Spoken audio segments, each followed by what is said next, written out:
Let me begin by telling you that it is a real honor to be with you today, and I mean that sincerely, because what you are doing requires an enormous amount of courage.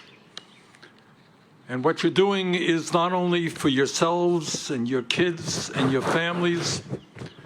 What you are doing is for workers all across this country.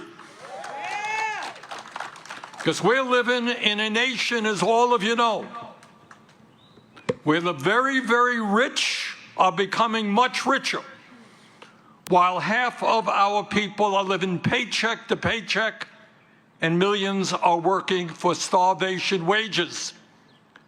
And you here in Bessemer, Alabama, you're prepared to stand up and to say that every worker in this country deserves to have decent wages, decent working conditions, decent benefits, and to be treated with dignity, not as a robot.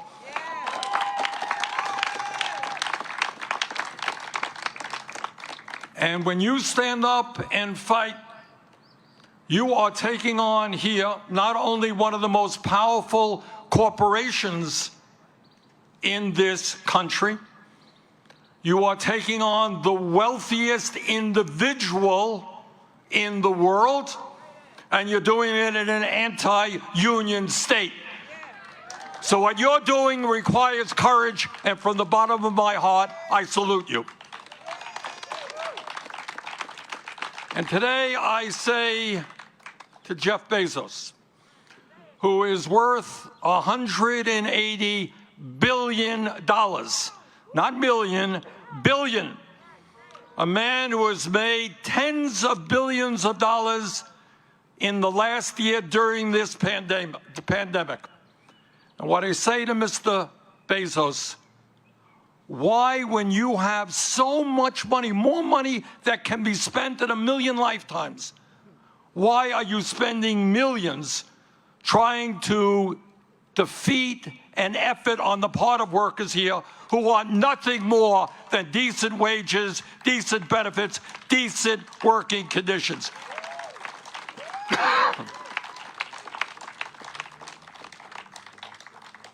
Now, the reason that Amazon is putting so much energy to try to defeat you is they know that if you succeed here, it will spread all over this country. Because they know that it is not only workers here who are sick and tired of these outrageous working conditions, and I just had a few minutes to chat with some of you about the heat that you have to work under, the 12-hour day, 12 hours work schedules that you have.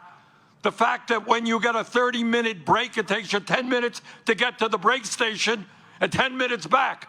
I don't know how people digest the meal in 10 minutes. And it is time for you to be able to sit down and negotiate better working conditions. Union is not going to solve it all. But what it does do is allow you a seat at the table. When you go against one of the largest corporations in the world and you do it alone, you have no power.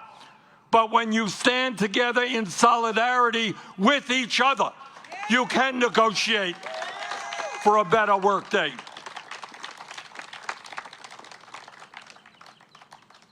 So this struggle takes place at a moment when so many of our brothers and sisters all over this country are hurting.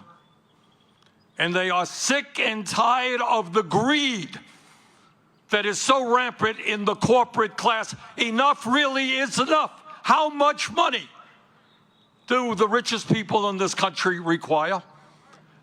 How much in profits do the largest corporations really need? So what today is about is to say to this powerful, large, profitable corporations, treat your workers with respect and with dignity. And we're not dealing with a mom and pop operation here. We're dealing with a $1 trillion corporation that makes huge profits that can certainly provide the kind of wages and benefits that working people desperately need. So let me conclude by reminding you of the role that unions have played historically in this country. Over 100 years ago, there were children in Alabama and in Vermont who were working in factories and working in the fields. But working people stood up and said, no, that's wrong. We want kids in schools and not in factories and in fields. Years ago, people worked 50, 60, 70 hours a week with no benefits, and workers came together and demanded that they be treated with respect and dignity, and they formed unions. If history teaches us anything, is that big money interests do not give you anything. You got to stand up and fight for it. And in this, the wealthiest country in the history of the world, dealing with the wealthiest individual in the world, there is no excuse for workers at Amazon not to have good wages, good benefits, and good working conditions. And if you pull this off here, Birmingham, Alabama, if you pull this off here, believe me, workers all over this country are going to be saying, if these people in Alabama could take on the wealthiest guy in the world, we can do it as well. And what we know is if we are interested in expanding a middle class which has been shrinking for decades, the only way to do it is to grow the union movement, and you are in the forefront of that struggle. So I say to you, you may not know it or not, but what you're doing is historical. Historical.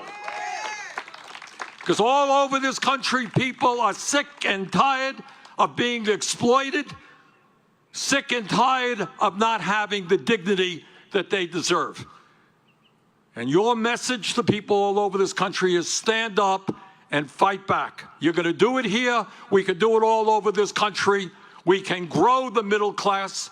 We can make sure that all of our working people can live with the respect and dignity that they deserve. This country belongs to all of us, not just a handful of billionaires.